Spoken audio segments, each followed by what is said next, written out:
Hey guys, welcome back to the channel. As you can see, I've got something rather exciting to take you through today. This was a beautiful gift from the creator Devin. It was a gift not for review or anything like that, just a gift out of the kindness of her heart, and a tribe gift along with some of the goodies that you can see here. Excuse my cat, she's going to get involved and I'm not going to be able to film otherwise. As you can see here, I've got the gorgeous Tarot Fauna, and I did know that I was getting this gift before it came, so I've been super excited for a while now. And I've got the physical guidebook and the deck itself. It does come with the option of getting a PDF, I believe. Now, many of you will know that I have a preference over reviews as opposed to unboxings and walkthroughs, but I was so excited about this deck. I actually did an unboxing on Instagram and it was really well received. It was really fun. Devin came in and we had a discussion about the creation of it as well. And I really just wanted to give you guys the opportunity to also see it, because it doesn't seem to be on YouTube very much at the moment. So today's going to be a second impression. I've still only had the deck for less than a week. I'll take you through the book quickly, give you an idea of what it's about, and take you through the cards and really just share some of the thoughts that I've had so far. In terms of reviewing, because I personally like to work with a deck for a good several months, if not more, before I review, it gives you some time to enjoy this video, see hopefully some others come out on YouTube over time, make your own mind up maybe, and then when I feel comfortable coming back to review it because I've spent enough time with the deck, then I promise I'll come back and do that as well. Let's start off with a guidebook. Just for anyone who doesn't know, the creator's Devin. On Instagram, she's known as Ambient Light Tarot and is the owner of Love, Light and Legacy and the creator of the Friel Tribe. And then the illustrator is Brittany Burkhardt, who is freaking amazing. And she also was the illustrator on the I Am Power deck as well. For those of you who are already familiar with Brittany, she is an amazing artist all round. I am incredibly biased because I watched the creation of this deck from its very conception and I knew that I was going to be in love with it. And I love animal decks. Also, for me personally, I'm loving that deck creators are doing this setup where the book comes separate and then the box comes tarot size. That's just personal preference. I like a bigger book. I display them separately from my decks anyway. It's something that I was really excited to see. It's got a gorgeous shiny colour cover, and as you can see, there's a sun card on the front. Inside the guidebook is black and white, and it's got over 200 pages, so it's nice and juicy. We've got a bit about the project and its conception and dedications. Then we move into the table of contents, which is really quite gorgeous, and I appreciate when they're this thorough. We've got answers to why she wanted to create a tarot deck. We've got a breakdown of the animal symbolism of all of the animals in the deck, so it's like a little dictionary. The elements and how to use, which is very helpful for beginners. It's still a very beginner friendly guidebook whilst being incredibly enjoyable if you're not a beginner. You've got it broken down into the suits and then the majors come after the suits. There are 2 extra cards because this is an 80 card deck, and before you're wondering, yes, I do use the extra cards.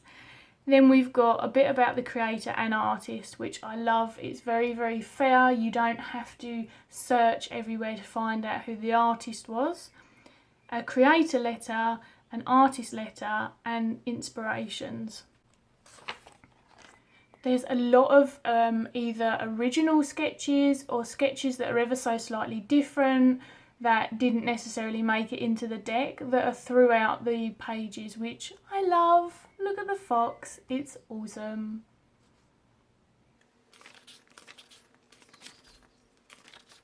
Here you get an idea of what the animal symbolism breakdown looks like, and it mentions every single animal that is featured throughout the deck. And there's also a blurb before as to why she chose the animals that she chose. All of the animals she chose are in fact able to be found native to where she lives, which is a really lovely addition. As we move on into the elements, it also discusses the name changes, and I feel that they're really fitting for an animal deck. I love a few name changes anyway, so again, I'm probably a bit biased. Rocks instead of pentacles, torches for wands, cups as shells, and feathers as swords. Very in keeping with the element still and quite easy to navigate. When you move into the how to use the deck, there are actually 4 spreads here, and you can see they've got the card backings printed onto them. But one of the really cool things that I noticed when looking through this is that there are different ways to use some of the spreads. For example, the one card pull, she's actually given you a choice of questions. And that's what I mean about it being really good for beginners, is just having those little prompts there. What is this deck meant to teach me? How can I grow a stronger intuition? What is Spirit trying to tell me? And again, for the 2 card spread, we've got here light side and shadow side, cause and effect, what can be gained versus what can be lost. And as you can see, the spreads go on progressively, and the largest spread is this 6 card one. Then we move into the minors, and here you've got the name of the minor, the element, and then you've actually got keywords as to what that particular element can represent. Again, great for beginners. And every single card has a black and white print of it on the left hand side, and then here we've got the breakdown: name, 3 keywords, the whole meaning of the card, and then we've got a prompt for the reverse message. One of the things that I do know when discussing the deck with Devin is that because so many people read reversals differently, she simply wanted to have a guiding prompt there to help people along. As you can see, it goes very much this way the whole way through the rest of the book, with the majors at the back and the same layout. At the end of the majors, we have the 2 extra cards, and also here over the card picture we've got a breakdown of who created the particular card. One was done by Brittany and the other was created by Devin, and a little bit more of a description into the imagery as well as the card meaning. And obviously you can keep them in or take them out as you please, that's really your prerogative. I find that they're really lovely fitting additional cards.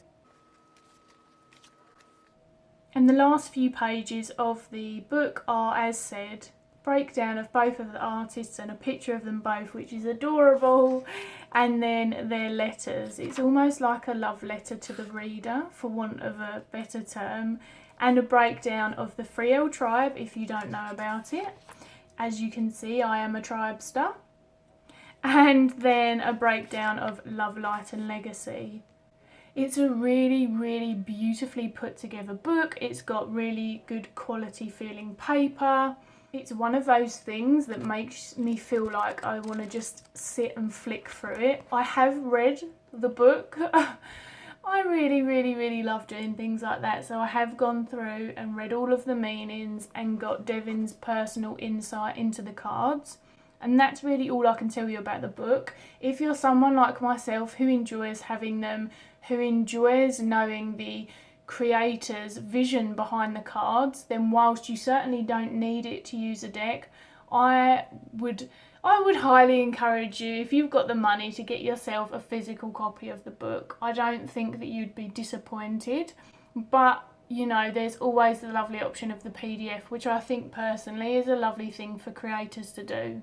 Moving on to the box, and the box is pretty special. I don't actually have the cards in the box because I've gone and put them back in order, but as you can see, this is actually a picture from the World card wrapped all the way around, and then at the back here the box says, "Step under the cool canopy of the forest and explore Mother Nature in all her beauty. A cast of unique creatures and the elements of the earth reside within to bring you messages of inspiration and guidance." And again, it references both the creator and the artist, which I love. Now, this box doesn't have the cutout holes, which I know some people are going to have already noticed. When the cards are in this, all you need to do is simply hold the box by the lid, obviously with your hand underneath it or it close to the table, and it will very easily slip off. As you can see, there's just enough give here that I have even closed it empty and out it pops. We've got a unique piece of art here that I don't believe is in the deck. And then after this wraps round, on the inside we've actually got the artwork that's on the back. It's a gorgeous box. I will use it to keep my deck in, and it's very, very similar to boxes such as the Wild Unknown, just without the cutouts. And finally we come to the gorgeous cards, and as you can see, this is their backing. It's black and white, nice and simple, yet runs with the theme of the deck. It's not technically reversible, but as you guys know, that doesn't bother me in the slightest, and I also don't think it's massively noticeable as to what way is the correct way up. Just to give you an idea of cardstock, I've got a Llewellyn card from the Animal Totem Tarot. The Tarot Fauna is slightly a bit taller, and that's it. It's pretty standard size cardstock, very easy to shuffle, and you all know that I have tiny hands, so if I can shuffle it, most people can shuffle it. The stock is a lovely thickness. It's made out of something that feels like feels and looks like linen, but it's got much more of a sheen to it, or a light gloss or protection, than some of the other linen decks I've seen. So whilst you get this kind of raised look, the cards are protected. They are nowhere near as shiny as what this camera's making them look, but as you can see, the lights are directly above me, and until summer hits, unfortunately, that's the situation I've got to work with. I can't speak for rifle shufflers because that's not how I shuffle. I overhand, but as you can see, it glides overhand. Cards don't stick together, and it's nice and easy. As you can see, I've had to change the angle because there was glare, unfortunately, and I didn't want it to spoil your view of the cards, so I will pick them up in a minute and take you through them. I just want to make a few notes. You've got borderless cards, which I know a lot of people are going to be super happy about because borders seem to be increasingly disliked by the tarot community. I am happy either way, but these are stunning without the borders, and I love the little scripture type titles. They aren't numbered, but for anyone who is going to struggle with that, then you can go into the book, and that's a really helpful way to be able to know their order. And remember, I'm not going to talk about each card in too much detail, purely because I've only had the deck for under a week, and I really just wanted to give you guys an opportunity to see it more than anything else. Here you can see we start off with a Fool as a cutie little baby deer. We've got the Magician as a flying squirrel, which I feel is very apt because flying squirrels in particular very much utilise their external resources, but also they're really utilising their internal ones as well, and the fact that they can almost take flight to help them get from A to B is pretty impressive. If you're not an animal lover, you're probably not going to get this deck anyway, and if you do have any difficulties with the animals, you've always got that really lovely little guide in the front of the book to help you work out who's who. We've got the High Priestess as a raven, and this is one of my all-time favourite cards. Then we've got the Empress and the Emperor, which really need to be seen together.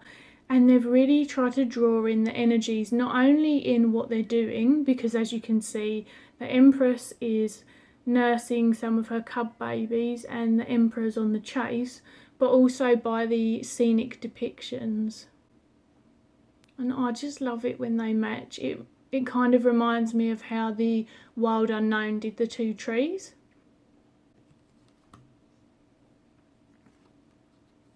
We've got the Hierophant as a cutie little raccoon. The Lovers as cranes. And Devin was telling me that cranes actually mate for life, which I think is gorgeous. And they're coming together in this lovely heart.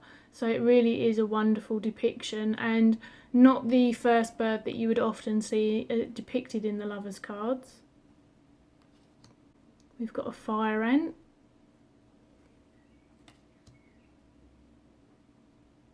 And I believe Strength is a moose. We've got the Hermit as a rabbit. The depiction of the rabbit leaves me thinking about how they go within their burrows for safety and time out, but that's not somewhere that they remain. And also you can see them here almost looking very wise and contemplative under this big sun ray, so really quite gorgeous. We've got the Hawk for Wheel of Fortune, and as you go through you can see how the animals can add another layer to the card meanings, and that's really down to you as to where you take them. Here we've got a gorgeous mountain lion for justice, and I love this crossover that they're embracing really the aspects of light and dark within this card. We've got the Hanged Man as the caterpillar, which if you've seen my Instagram, then you'll know that I've discussed what I think this card represents. We've got the Lunar Moth for death. Temperance, we've got this lovely bear being rather calm with this butterfly on their nose. For the Devil, we've got Spider. Tower is the only card without any animals in, but here we can see a forest fire, which is still very fitting. And you can see that even after the forest fire's gone, we can completely understand the devastation. I don't feel that this card's light in any way, but it shows that although it's going to take a really long time, that there is the possibility of and the potential of growth after the tower has passed. We've got the polar bear as the star. And then the moon and the sun cards are again cards that really do well to be shown next to each other. And you've got the exact same view, but obviously in one we're appreciating the moon's energy, and here we've got a little moth, and then the sun and this butterfly emerging. Probably more of my favourite cards.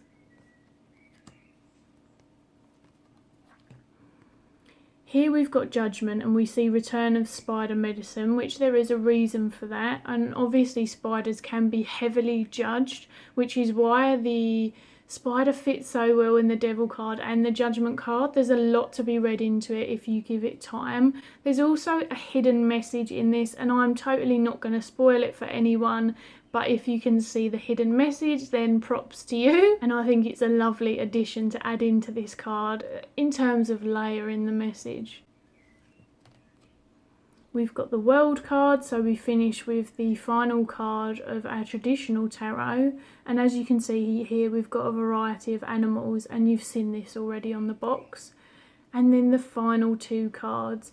This one was the one created by Brittany, and it's called The Wild. And it's got this gorgeous horse medicine.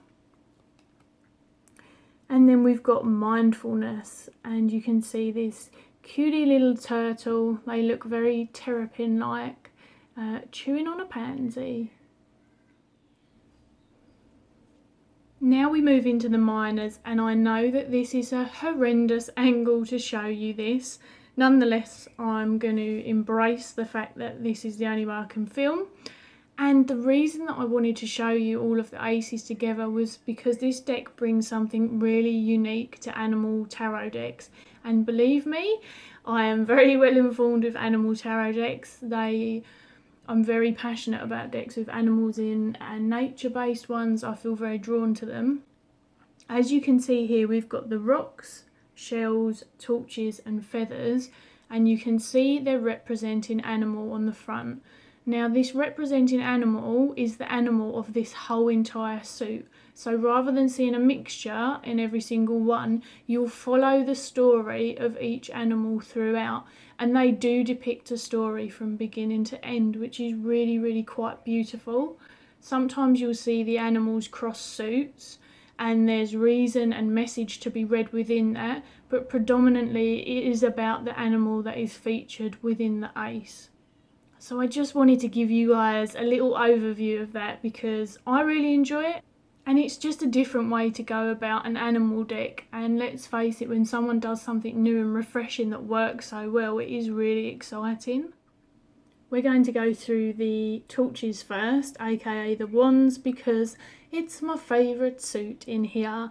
Many of you know I work with animal medicine, and I have done since birth, maybe a little later than that, but it's something that I'm very, very passionate about. I do intend to talk more about it on YouTube because I realise that most of the discussions that I've had with people and the lives that I've done are all over on Instagram, but Fox is an animal medicine that I've been working with for many, many years, and therefore I really resonated with it as a wands and a fire energy, being someone who is predominantly fire energy, as I've recently learned from my in-depth astrological explorations.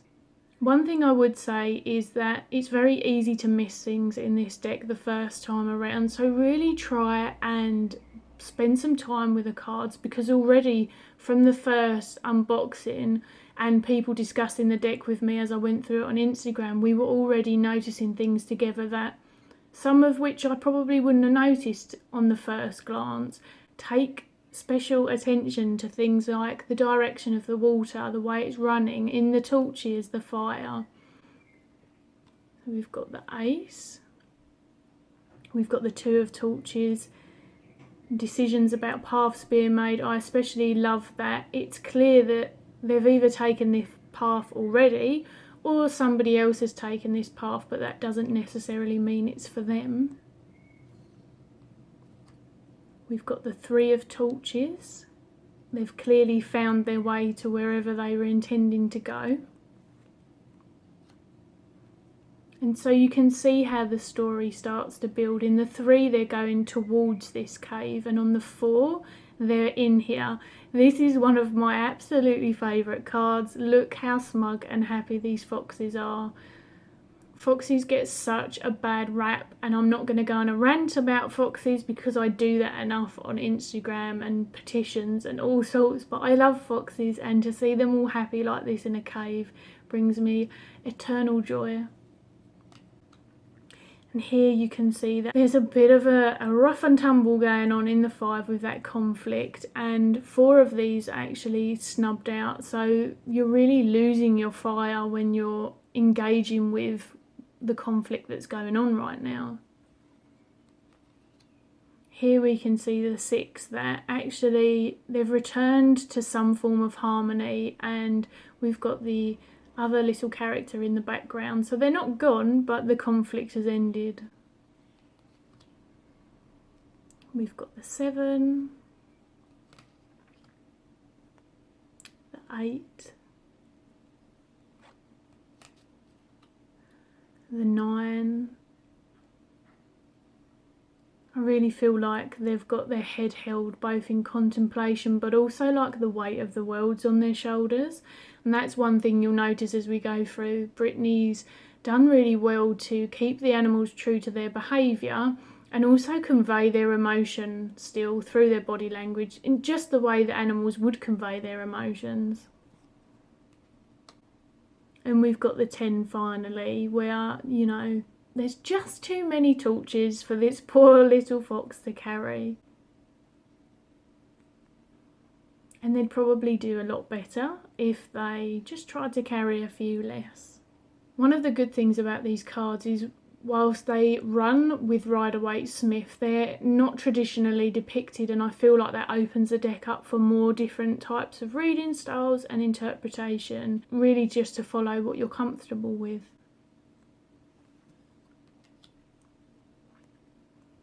Here's when you really start to notice how the fire comes into play, and it was actually one of my friends who mentioned this on live, so props to her for noticing first. You can see here this page is got all the excitement and wildness in their eyes, and this fire's really blazing. Here we've got the Knight, and they're looking off very sort of full of intent, and there's a real swell going on to the fire here, so it's more contained than this one, but it's still really quite a blaze. Here we've got the Queen of Torches, and it really brings in that nurturing energy. I believe that all of the queens have a little bubba with them in the pictures, which I really enjoy, and you don't have to assume that it is the female or the male in here. And as you can see here, the wand is very controlled. And same with the King of Torches. We've got that faraway look that we saw in the Knight, but actually in this one, the wand is much more controlled, much more resourceful, and much less likely to burn his fur. Next up we've got the Ace of Rocks, aka Pentacles, and this is the Brown Bear family. And you follow them on their little journey with the two cubs on her back, or his back. And here's where you see an entry of some of the other characters in the deck. So here we've got, I believe it's either the Emperor or the Empress helping out. So they've come to help with this energy of coming together and being resourceful, being a team, and what those two energies bring to this particular card.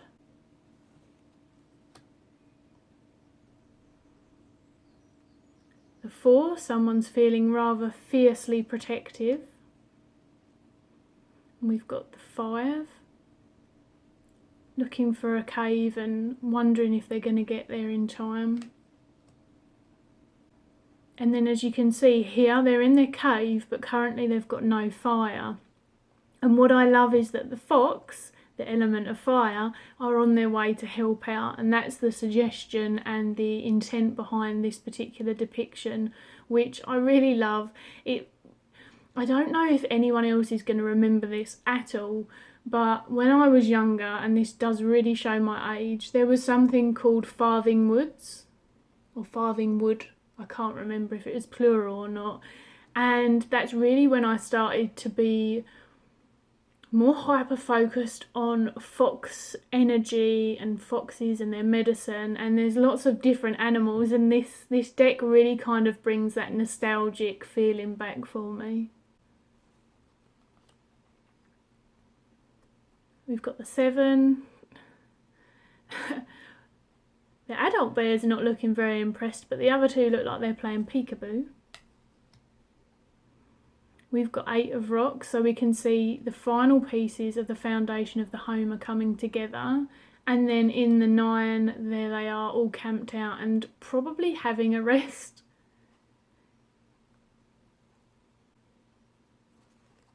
And finally, we've got the 10 and the completion, and they're just off being a family. And then we move into the courts. One thing I realised I didn't say before was that the courts are all remaining the same names, so they're very easy to recognise, and they definitely have a character to each of them. Here we've got the page chasing for that honey, because honey is worth everything to bears if we've learnt nothing from Winnie the Pooh. We've got the Knight of Rods, who has gone salmon fishing. And then we've got Queen and King, and as you can see with Queen, we've got a little cubby here, and again that very nurturing, protecting energy. And then we've got that the final roar and that real secure presence in the king. Next up we've got Ace of Shells, and this is the Otter family, and oh my gosh, if you were in the live with me then you'd have heard some funny voices, some cooing and all sorts, because this suit is pretty adorable, you guys.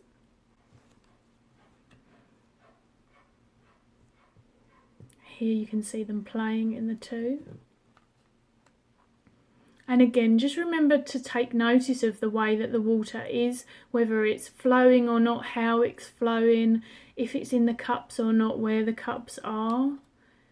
As you can see, it comes into play in the 4. They're not really even paying attention. It's like they're not aware of what they've got. This one is, but the other one's got something else going on altogether. And they're finally super bummed out here. No water in their shells. You can see it just running along in the background. Really kind of a disconnect almost. And here they return to the water. Then we've got the 7, which this little one is clearly so besotted by the potential of more shells that little do they know their shell's currently spilling out of water, and if they're not careful then that's going into. And here, the 8 of shells. Look, you guys, I got so many shells. I couldn't help it, I had to do it. I'm not ashamed at all of my impression. I think that this is an absolutely adorable card, and if that doesn't bring you joy, then as I said in the live, I can't help you.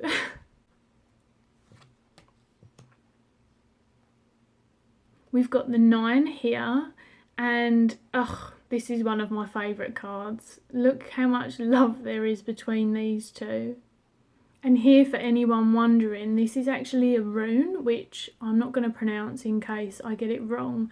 But it's a representing message again to happiness and various other things that the 9 of shells is depicting. And then finally the 10 of shells, where they have got this big ass shell, loads of water gushing over, but in more of a joyful, abundant way than them losing it. So we move on to the courts, and we've got the page here. Cutie little pagey looking at themselves in the reflection of the water. The Knight of Shells, super happy about playing or chasing this fish, whereas the fish is understandably rather unamused. Finally, we've got the Queen and King of Shells, and as you can see, running along with the theme, in the Queen card there's a little bubba as well, and then a very, very happy king.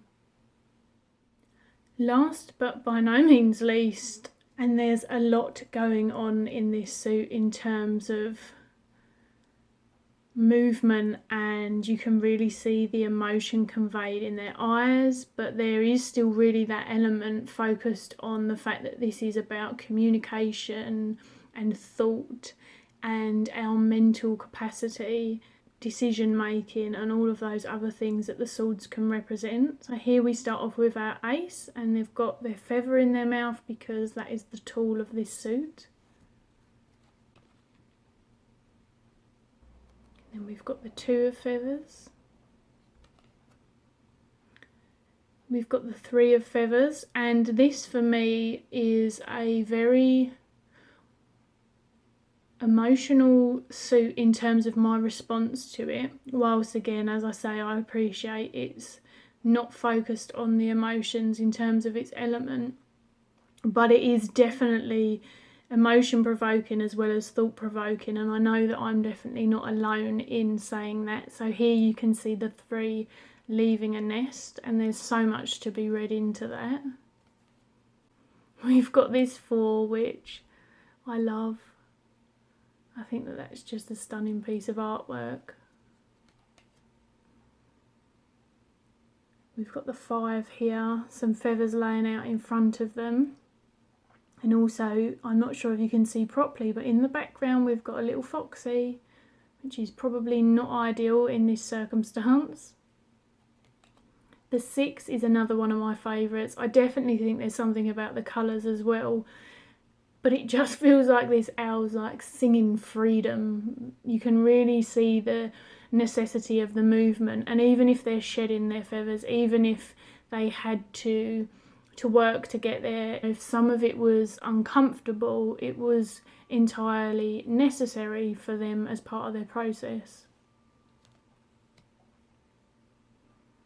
We've got the 7 of feathers, and again, not only is there something going on in focus, but behind here we've got loads of other owls which look like they might be watching in, but they probably can't see what's going on.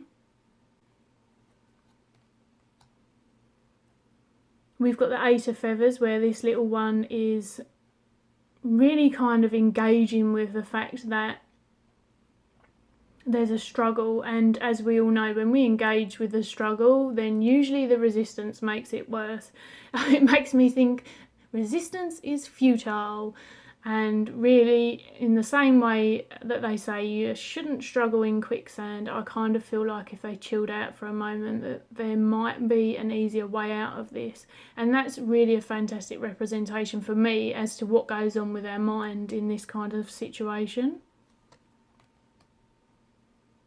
Now the 9 is where it gets very heartbreaking, and I feel that whilst it's sometimes a difficult card to look at least for me, you really need to see the reflection. It's like thunder in her eyes, or his eyes. It's such a beautiful, beautiful and sad and difficult card all wrapped into one, and it certainly does the job in terms of representing the turmoil that goes on internally, that kind of cycles that go on in our minds, and how that sometimes, whilst pain is inevitable, and for sure I'm not one to avoid that, most people will know that by now, I don't like just light and fluffy everything, but at the same time, to add to our suffering really isn't necessary. We see in the 10 what could be a very devastating situation, and one of the interesting things that Devin said, and I feel again this opens it up for people who don't necessarily like the Rider-Waite-Smith depictions of the 10, because 10 numerically is much more about completion. Here we can consider whether the crack in this egg is as sad and as negative as it looks, or if this is the potential of a new beginning. So it really reads both ways, and it's down to you and the way you read and the spread and the queering and all of that jazz. And then finally we move into our last set of cards, with the Page of Feathers looking quite inquisitive. The Knight of Feathers, like many of the Knights, very action based, again giving you an insight into that energy. They're on the chase. I do feel a little bit sorry for the mouse, but that's because I'm an animal person, but hey, this is the reality of animals. This is what they do to survive. That's how the ecosystem works. And finally we have got the beautiful King and Queen. Now here you can see there's actually a bubba in both of them, although in the Queen they're much more fresh, both in a somewhat protective stance, but clearly displaying that in a different capacity. So just to give you a quick overview of the meanings in the book, because we haven't done that, and also how they shuffle. Very hard to do at this angle, very wobbly.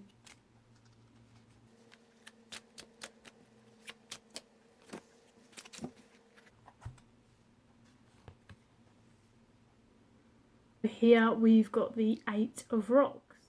So for our card we received the 8 of Rocks, and I wanted to read you the message out of the book to give you further insight into what the book's like. We've got keywords: building, encouraging and work. And the message is, Our mama bear and cubs have made the long journey home, to which their pops is eagerly building and crafting a home to support the family's growing needs. Innovation meets intuition, and the young family focuses not only on the larger details but the finer ones too, reminding us that if satisfaction is what you want, then work until you are fully satisfied. The card encourages you to pursue new things, be it a craft or hobby, maybe even an entirely new workplace or job position. Ultimately, you never know until you try. Stay focused and dedicate yourself to the end goal. Ultimately, even if this is a swing and a miss, you'll gain valuable experience along the way. Better to be prepared than not prepared at all.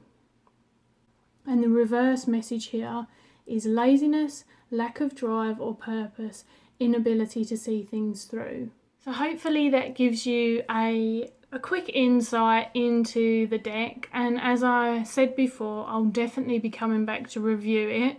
It's one that I have already thoroughly enjoyed using. I've created my own unique tag for this because I knew when I saw this deck being created that I was going to absolutely love it. I feel so blessed that it was gifted to me, and I have, if you're interested, created a Fauna Friday reading, which will be every Friday over on Instagram, where you can pick a card and get a free reading for the day. What I'll do is I'll post all of the links and bits and pieces to be able to look at the deck and the creator and the illustrator and all those other things below. I'd love to hear what your first thoughts are, especially if you're thinking about getting the deck, or if you've got it already, how you're getting on with it, and I will catch you guys soon. See you later.